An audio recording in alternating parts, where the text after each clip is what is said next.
Bismillahirrahmanirrahim. Assalamualaikum warahmatullahi wabarakatuh. Perkenalkan, nama saya Irfan Ali Rahman, salah satu dosen di Stikes Muhammadiyah Ciamis di program studi S1 Keperawatan dan juga Profesi Medis. Untuk pertemuan kali ini, kita akan membahas mengenai komunikasi terapeutik yang dilakukan oleh perawat kepada pasien di dalam latihan skill laboratorium di Stikes Muhammadiyah Ciamis. Sebelum itu, kita akan pahami dulu apa yang dimaksud dengan komunikasi terapeutik. Komunikasi terapeutik adalah cara untuk membina hubungan yang bersifat terapi kepada pasien yang dilakukan oleh kita sebagai seorang perawat, di mana terjadi penyampaian informasi, pertukaran perasaan, dan juga pikiran untuk bermaksud dalam mempengaruhi orang lain. Salah satunya adalah memperbaiki ataupun meningkatkan kesehatan dari pasien itu sendiri. Menurut Stuart dan Sanders, ada beberapa fase dalam pelaksanaan komunikasi terapeutik. Yang pertama adalah fase pra-interaksi, kemudian yang kedua adalah fase interaksi, yang ketiga fase kerja, dan yang terakhir adalah fase terminasi. Untuk seluruh mahasiswa dan juga teman-teman perawat secara keseluruhan, dalam hal ini ada beberapa hal poin-poin yang harus kita perhatikan di fase awal, yaitu fase pra-interaksi sebelum kita bertemu dengan pasien. Apa saja yang harus kita persiapkan? Yang pertama adalah persiapkan diri kita sebagai seorang perawat untuk melaksanakan komunikasi kepada pasien itu sendiri.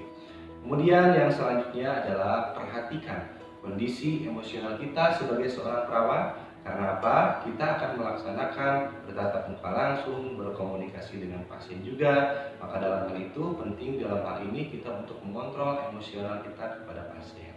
Kemudian yang selanjutnya adalah eksplor kelebihan kita sebagai seorang perawat. Mengeksplor kelebihan, mengetahui kelebihan dan juga kekurangan, itu adalah poin di mana kita bisa memperbaiki cara kita berkomunikasi kepada pasien. Kemudian yang selanjutnya adalah penting bagi kita sebagai seorang perawat mengetahui latar belakang pasien. Baik, dan untuk fase selanjutnya kita akan melaksanakan bagaimana caranya untuk fase interaksi, fase kerja, dan juga fase terminasi. Namun sebelum itu penting untuk kita semua memperhatikan ketika melaksanakan komunikasi terapeutik kepada pasien harus memperhatikan sikap terapeutik kita kepada pasien. Yang pertama, jangan lupa untuk tatap, senyum, dan juga bicara dengan jelas kepada pasien sehingga informasi yang kita sampaikan dapat diterima dengan baik oleh pasien itu sendiri. Dan untuk selanjutnya kita akan melaksanakan praktek komunikasi terapeutik kepada pasien. Untuk itu silakan untuk teman-teman semuanya menyaksikan video ini dari awal sampai akhir. Terima kasih. Assalamualaikum, selamat pagi Bapak. Perkenalkan, nama saya Perawat Irfan Ali Rahman yang pada pagi hari ini berdinas dari mulai jam 8 sampai dengan jam 14. Bapak, bagaimana keadaannya hari ini? Alhamdulillah. Bapak boleh tolong sebutkan kembali nama dan juga tempat tanggal lahirnya?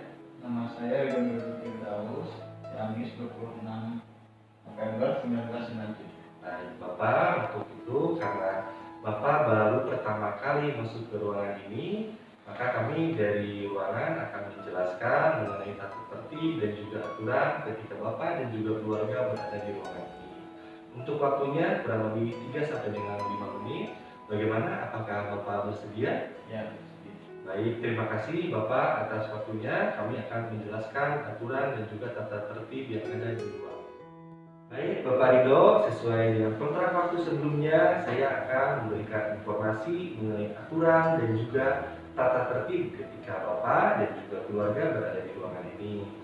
Yang pertama adalah mengenai informasi bahwa keluarga tidak boleh membawa barang-barang yang dianggap berbahaya ke ruangan ini. Kemudian yang kedua adalah jam berkunjung ataupun jam berkunjung kepada pasien itu dimulai pada pukul 13 sampai dengan pukul 14. Dan juga yang kedua adalah dimulai pada pukul 19 sampai dengan pukul 20.00. Dan mohon kepada Bapak dan keluarga, apabila ada keluarga yang akan berkunjung ke sini, dimohon untuk memberikan informasi wajib untuk menggunakan masker.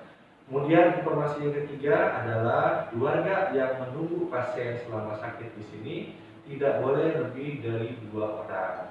Dan untuk informasi selanjutnya adalah waktu visit ke dokter ataupun dokter dan juga perawat yang akan melaksanakan pemeriksaan ke ruangan ini dimulai pada pukul 10.00. Bagaimana kepada Bapak Ridho, apakah dapat dipahami dan juga dimengerti mengenai informasi, aturan, dan juga tata tertib di ruangan ini? Ya, Bapak sudah bisa dimengerti? Boleh menyebutkan beberapa yang bisa Bapak pahami?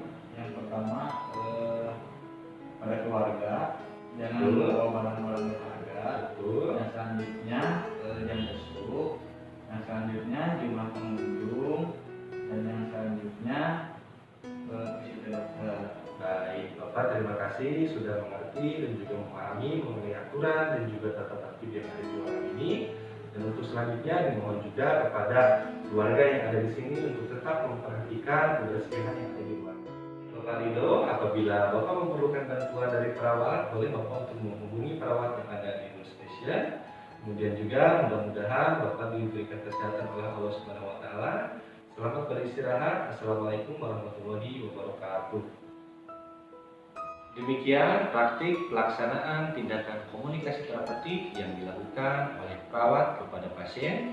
Dan juga jangan lupa ketika kita melaksanakan komunikasi terapeutik, tetap memperhatikan tatap, senyum, dan juga bicara yang jelas kepada pasien agar informasi yang kita berikan bisa bermanfaat untuk pasien.